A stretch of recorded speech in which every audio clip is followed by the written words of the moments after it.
¿Quién me ayuda en este curso con la coordinación? Buenos días, abogado. Yo, Mari Moya. Mari, ¿cómo está? Buenos días. A ver, ya terminamos con ustedes poder punitivo del Estado. Sí, Le pregunto, Mari. nos quedamos creo que nos falta un principio. ¿Usted podría mencionarme cuáles son los que hemos revisado, por favor? Los que hemos revisado, el último que vimos fue el principio de la proporcionalidad de la sanción. También Hablamos ya de humanidad, sí, principio de humanidad. el de humanidad de la pena. También hablamos de continuación del principio de inimputabilidad, que faltaba una parte, y lo último que vimos fue el que le mencioné, que era el de la sanción de la pena. Hablamos del principio de mínima intervención del Estado. No, ese no. Ok.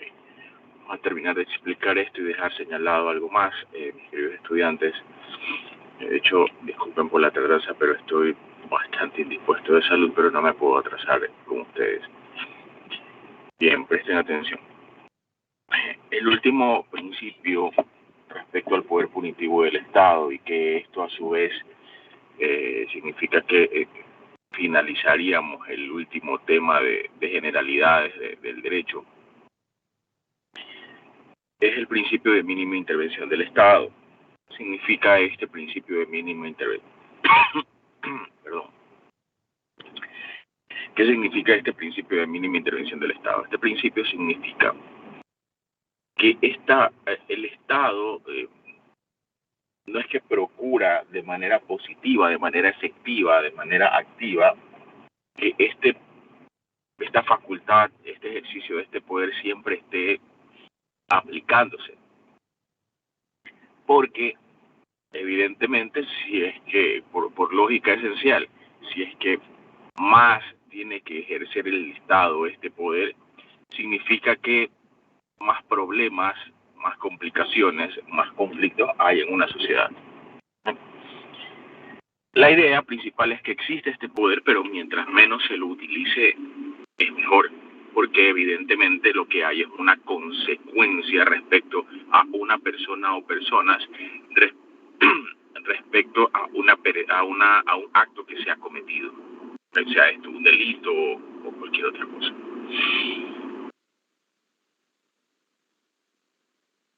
La norma, esto relacionado también con el principio de legalidad, obviamente, la norma, la ley, en algunos casos establece la posibilidad de poder resolver conflictos o de poder resolver problemas que nacen por una vía distinta a la de la ejecución de una sanción, la imposición de una pena. ¿Okay?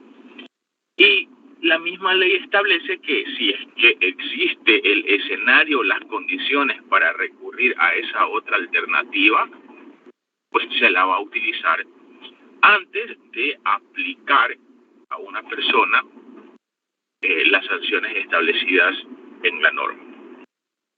Pero ojo, puntualizo y especifico que este escenario solamente se da en tanto y en cuanto la misma norma lo permita. Y voy a poner un ejemplo para eso. Existen ciertas conductas, existen ciertos delitos que se conocen como delitos de acción privada. ¿Qué significa esto? Delitos en que solamente se investigan y solamente se buscan sancionar en tanto y en cuanto, si es que, entre comillas, la persona afectada lo denuncia, lo pone en conocimiento. Cuando yo hablo de estos delitos de acción privada o delitos de acción pública, esta es una clasificación de los delitos que responde a la iniciativa de cómo se inicia una investigación de un delito. Por ejemplo, ustedes habrán visto cuando salen en las noticias estos casos de sicariatos, asesinatos, y en las imágenes se puede visualizar que existen personas, existe un señor llamado fiscal y existen personas que empiezan ya a hacer un trabajo de investigación y de recolección de datos en el lugar donde sucedieron los hechos. ¿Okay? En este caso, efectivamente, el asesinato, los delitos contra las personas o contra la vida, el asesinato o violación, etcétera. Estos delitos se investigan sin que necesariamente el afectado los denuncie. ¿Okay? No sé si ustedes habrán visto que cuando hay estos casos de sicariatos, nunca salen los familiares a dar declaraciones, porque normalmente lo que se hace es que se omite esto por temor a algún tipo de represalia. Y probablemente los afectados ni siquiera interpongan algún tipo de denuncia, pero sin embargo esto igual se investiga. ¿Okay? Muy bien. En cambio, los delitos de acción privada, si es que yo no lo denuncio, pues no tendría una relevancia de carácter penal para el Estado. Por ejemplo, cuando yo hablo de, ustedes habrán escuchado hablar del término injurias. Cuando yo hablo de injurias, ¿a qué, en términos generales, a qué nos referimos? Pregunto.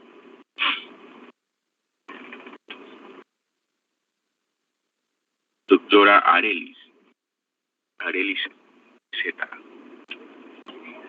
¿Ha escuchado usted este término? Doctor, sí, he escuchado algunas veces. Ok. ¿Y qué es lo que usted entiende por la existencia de este término?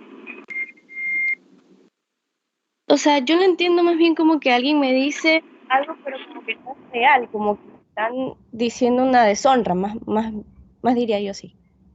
Correcto. Cuando nosotros decimos, atribuimos un delito a una persona y esta persona no ha sido sentenciado, incurrimos en esto. ¿Okay?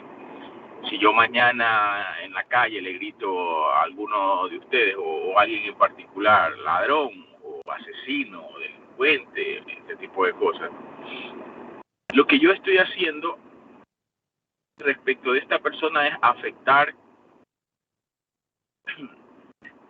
perdón, es afectar su derecho al buen nombre y a la honra. ¿Sí? Eso es lo que yo estoy haciendo. Por ende, este delito, como el único afectado en este caso es la persona que ha recibido ese descrédito, es quien tendría que solicitar la investigación y la sanción de ese caso específico. ¿Sí? Muy bien. Yo puedo, en este caso, poniéndole un ejemplo con la misma señorita Arelis, yo puedo atribuirle a ella el cometimiento de un delito. Yo le puedo decir ladrón. Yo estoy atentando contra ese derecho y ella tiene el derecho al buen nombre y el derecho a la honra. Y ella, por consiguiente, tiene el derecho de poder denunciar. Vamos a imaginar que efectivamente así sucede. Dentro de toda la investigación, lo que debería suceder es que yo reciba una sanción. Pero, en este tipo de escenarios, este tipo de conflictos que tienen una relevancia penal, puede terminar por un acuerdo o por una solución alternativa que yo le pueda dar a este conflicto. ¿Sí? Yo también puedo resolver el conflicto resarciendo de alguna manera el daño que le causé. ¿Cómo puedo yo resarcir este tipo de daños? Si yo le digo a Arelis le atribuyo el cometimiento de un delito por el cual ella nunca ha sido sentenciada delante de todos ustedes, son alrededor de 40 personas, yo puedo ofrecer disculparme públicamente delante de las mismas personas que yo realicé ese descrédito. ¿Sí? Y además de eso, pues puedo decirle a Arelis, le doy un reconocimiento económico, le voy a publicar unas disculpas públicas en un diario de amplia circulación. Me imagino que si en algún momento, pues, ustedes habrán visto en la prensa y se habrán encontrado con estas cartas de disculpas públicas, bueno, normalmente responden a este tipo de cosas. ¿Sí? Y si es que existe, obviamente, ese acuerdo para conciliar, para terminar con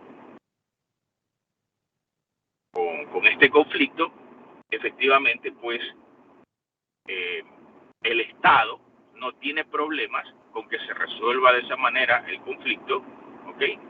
Y por ende, pues tendría como efecto que no se aplica una sanción, la que correspondería, porque la misma norma me permite resolver el conflicto con otra alternativa.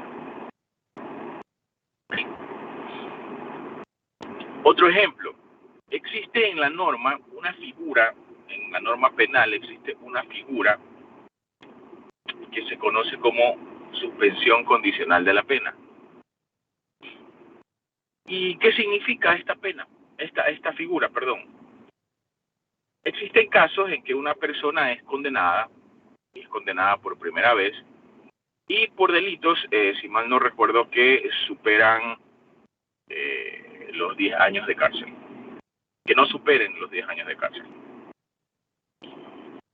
Entonces, lo que puede suceder es que una persona que ha cometido un delito, una persona y que ese delito no supere esta cantidad de tiempo en cárcel, y que además acredite otros aspectos que la ley le exige, puede suceder que por disposición de la norma, una persona que ha sido imputada por un delito puede solicitar esto que se llama como suspensión condicional de la pena. Yéndonos al nombre literal de esta figura, es suspendo la ejecución de la pena, pero bajo condiciones que la misma ley establece. Entonces, lo que dice el Estado, a ver, tú fuiste declarado culpable, sí, correcto, ya.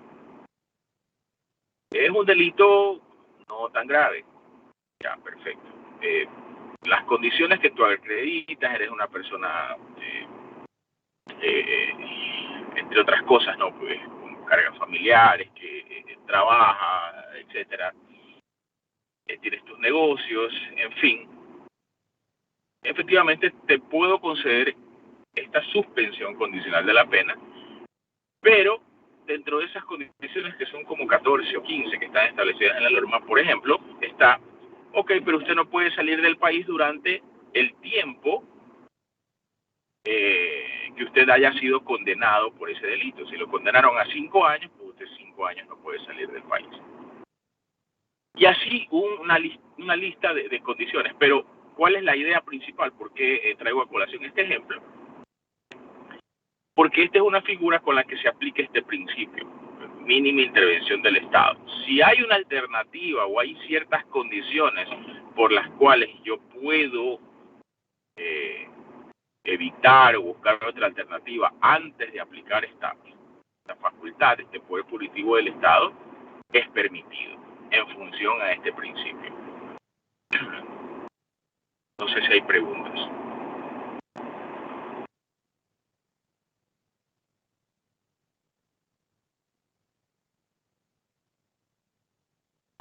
Sí, por cierto, seguro, quedó claro.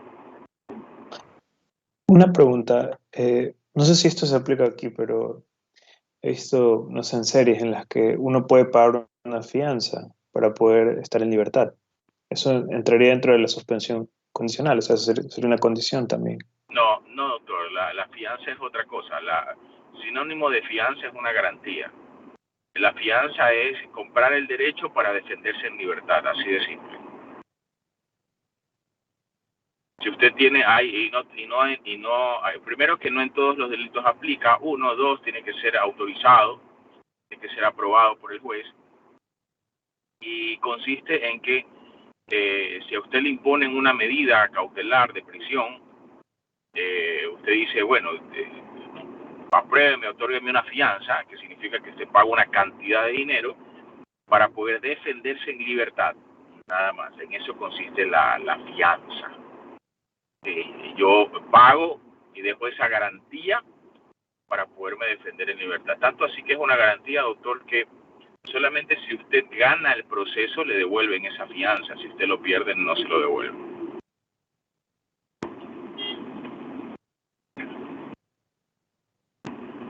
Ok, gracias. ¿Alguna otra pregunta?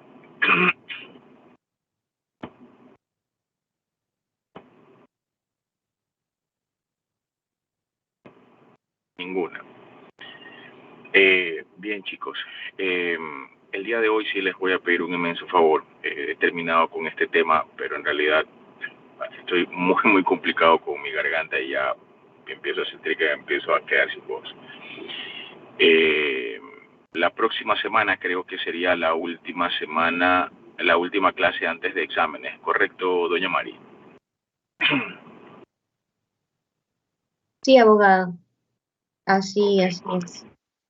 Ok, entonces la próxima clase ajustaremos un poco los tiempos para cumplir con los contenidos para la evaluación del primer parcial, y la próxima clase coordinaré con ustedes para ver cuál es el instrumento que vamos a utilizar para la evaluación, sea esto examen o algún tipo de actividad de ejercicio que ustedes tengan que realizar. ¿De acuerdo? Una vez más les pido mil disculpas, nos vamos a quedar hasta allí por el día de hoy. Muchísimas gracias. Ya. Listo, abogado. Muchísimas gracias. Tenga buen día. Gracias, recupérese. Gracias, abogado. Buen día. Vale, gracias.